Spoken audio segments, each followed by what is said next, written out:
హనుమకొండ జిల్లాలో విద్యాశాఖ నిబంధనలు పాటించని ప్రైవేట్ ఇంటర్ కళాశాలలపైన చర్యలు తీసుకుంటామని డిఐఈఓ స్పష్టం చేశారు.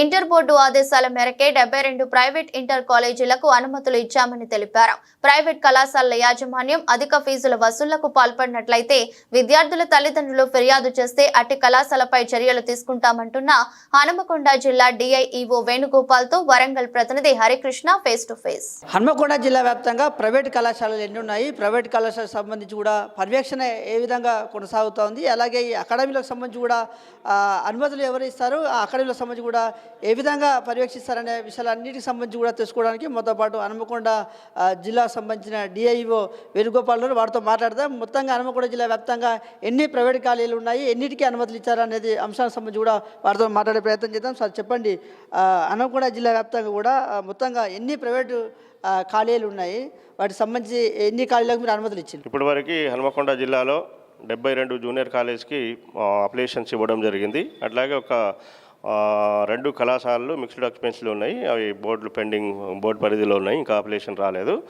మిగతా కాలేజీలకి అడ్మిషన్స్ కూడా లాగిన్ ఇచ్చారు. 72 వరకు ఇప్పటివరకు అప్లికేషన్స్ ఇచ్చినాం. ముఖ్యంగా హనుమకొండ జిల్లా వ్యాప్తంగా చూసుకున్నట్లయితే మీరు 72 కళాశాలకు సంబంధించి కూడా ఇంటర్ కాలేజీలకు మీరు అనుమతులు ఇచ్చారు. కానీ ఎక్కువగా జన నివాసాల్లో కాలేజీ ఉండడం వల్ల కూడా తీవ్రంగా ఇబ్బంది పడుతూ ఉన్నారు. ఇటు కాలనీవాసులు కూడా కలెక్టర్కు ఫిర్యాదు చేసే పరిస్థితి ఉంది, భారీ అపార్ట్మెంట్లలో కూడా క్లాసులు నిర్వహిస్తున్న పరిస్థితి. అలాంటి కళాశాల పైన మీరు ఏమైనా ఏ విధమైనటువంటి చర్యలు తీసుకుంటారు? అసలు మీకు నియమ నిబంధనలు ఏ విధంగా ఉంటాయి హనుమతులకు సంబంధించి? ఇప్పుడు ఒక కాలేజ్ సంబంధించిన అప్లికేషన్స్ ఇచ్చేటప్పుడు దానికి సంబంధించిన బిల్డింగ్ ప్రతి ఒక్కటి కూడా యాప్లో ఫొటోస్ తీసుకోవడం జరుగుతుంది. అదేవిధంగా దానికి సంబంధించిన సర్టిఫికేట్స్ అన్నీ కూడా సంబంధిత డిపార్ట్మెంట్ వాళ్ళు ఇవ్వడం జరుగుతుంది. వాటన్నింటి కూడా వాళ్ళు అప్లోడ్ చేస్తారు ఒరిజినల్స్. వాటిని మేము బోర్డుకి ఫార్వర్డ్ చేయడం జరుగుతుంది. అట్లాగే ఫిజికల్గా ఇన్స్పెక్షన్ చేస్తూ ఫిజికల్ ఇన్స్పెక్షన్ యాప్లో అవి నమోదు చేస్తూ బోర్డుకి ఫార్వర్డ్ చేయడం జరుగుతుంది. ముఖ్యంగా ఇప్పుడున్న కాలేజ్ సంబంధించి కూడా అన్నీ కూడా అద్దె గదులకు సంబంధించి కూడా క్లాసులు నిర్వహిస్తూ ఉన్నారు. ఇరుకు గదులలో క్లాసులు నిర్వహిస్తూ కూడా విద్యార్థులను ఇబ్బందులకు గురి చేస్తున్న పరిస్థితి ఉంది. ఫైర్ సేఫ్టీ లేదు, కనీసం క్రీడకు సంబంధించిన గ్రౌండ్ కూడా లేదు. ఈ విధంగా లేని కాలేజీల మీద ఏ విధంగా మీరు కొరడా జులిపించబోతూ ఉన్నారు? ఇప్పుడు ఫైర్ సేఫ్టీ అనేది 15 మీటర్ల కంటే ఎక్కువ ఉన్న వాళ్ళకి మాత్రమే ఫైర్ సేఫ్టీ సర్టిఫికేట్స్ అనేది బోర్డు నిబంధన.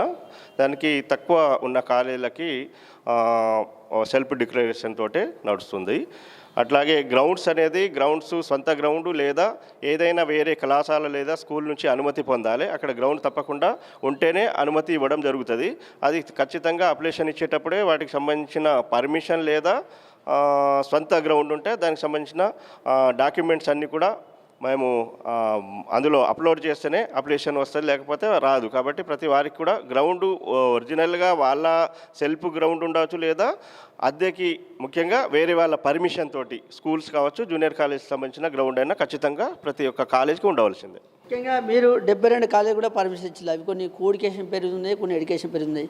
కోడికేషన్ పేరు మీద అనుమతులు తీసుకొని గర్ల్స్ బాయ్స్ వేర్వేరుగా క్లాసులు నిర్వహిస్తూ కూడా బ్రాంచీలు ఏర్పాటు చేస్తున్న పరిస్థితి. అలాంటి వాటిపైన మీరు ఏ విధంగా మాట్లాడతారు? అటువంటి పర్మిషన్ ఎవరికి లేదు. కేవలము కోఎడ్యుకేషన్ ఉంటే కోఎడ్యుకేషన్ వరకు మాత్రమే క్లాసులు జరగాలి. అట్లా ఎవరైనా హాస్టల్స్ పెట్టుకుంటే సపరేట్ హాస్టల్ వేరు, కానీ క్లాసులు మాత్రం ఒకే చోట. కొంతమంది హాస్టల్స్ పెట్టుకుంటారు, అటువంటివి ఉండవచ్చు, కానీ క్లాసులు మాత్రం స్పెషల్గా నడపడానికి ఎవరికి కూడా అనుమతి ఇవ్వడం జరగదు.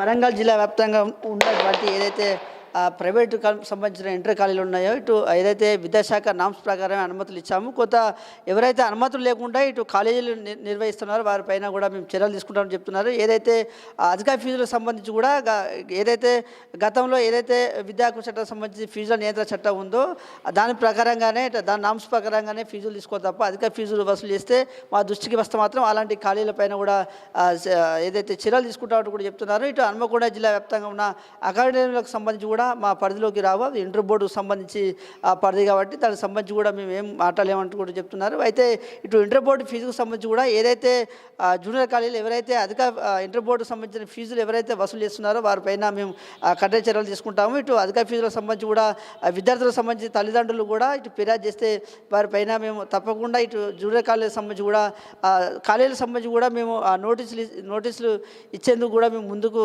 వెళ్తామంటూ కూడా చెప్తున్నారు. ఏదైతే ఇటు ఇంటర్ కాలేజీలకు సంబంధించి కూడా అధిక ఫీజులు వసూలు చేస్తున్నారో దానిపైన ఏదైతే దృష్టి సారించి ఇటు ప్రైవేటు కళాశాలకు సంబంధించి కూడా పర్యవేక్షణ చేసి ఎవరైతే నియమ నిబంధనలు పాటించకుండా ఇటు తరగతులు నిర్వహిస్తున్నారో వారిపైన కఠిన చర్యలు తీసుకుంటామంటూ కూడా ఇటు హనుమకొండ డిఈఓ వేణుగోపాల్ సార్ చెప్తున్న పరిస్థితి అయితే వరంగల్ జిల్లాలో ఉందని చెప్పొచ్చు. Video journalist Sujith Krishna, S6 news, Warangal.